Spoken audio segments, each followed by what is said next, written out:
வணக்கம் மக்களே. திருச்செந்தூர் கோயிலில் தற்போதைய நிலவரம் அப்படின்னு பார்த்துக்கிட்டிங்கன்னா, கோயில் முழுக்க கட்டிட வேலைகள் நிறைய போயிட்டுருக்கு.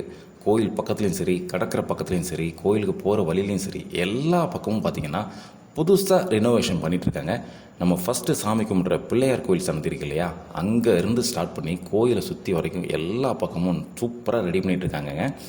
நம்ம குளிக்கிற நாளிகனர் பார்த்திங்கன்னா இப்போது இந்த நிலைமையில் தான் இருக்குது. அது மட்டும் இல்லாமல் கோயில் பக்கத்தில் தரிசனம் போகிற கியூவாக இருந்தாலும் சரி, அடுத்து கோயில் நம்ம போகிற வழியில் நிறைய கடைகள்லாம் இருக்கும் பார்த்தீங்களா. இப்போ அந்த கடையில் எதுவுமே கிடையாது. எல்லா கடைகளையும் எடுத்துகிட்டு ஷெட் வச்சு மறைச்சி நீட்டாக கன்ஸ்ட்ரக்ஷன் ஒர்க் போயிட்டுருக்குங்க.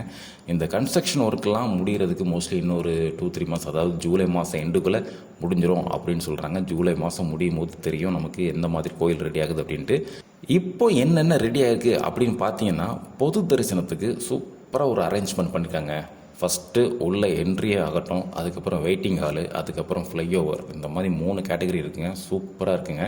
இந்த மாதிரி ஒரு வெயிட்டிங் ஹால், 2 வெயிட்டிங் ஹால் இருக்குது. நல்ல பெரிய ஹாலு, உள்ளேயே நமக்கு தண்ணி, பாத்ரூம் வசதி எல்லாமே இருக்குது.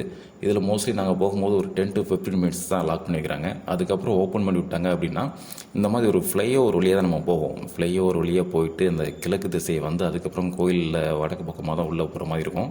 இந்த ஃப்ளைஓவரில் போகும்போது கடற்கரை வியூ அவ்வளோ சூப்பராக இருக்குது. அது மாதிரி காற்று நல்லா ஜில்லுன்னு இருக்குதுங்க. பொது தரிசனத்தை போய் பாருங்கள். மேக்ஸிமம் ஒரு 2 ஹவர்ஸில் தரிசனம் பார்த்துடலாம். அது மட்டும் இல்லாமல் மொட்டை போடுற இடமும் இப்போ ரெடியாக இருக்குங்க. இதுதான் இப்போதைய திருச்செந்தூரின் நிலவரம்.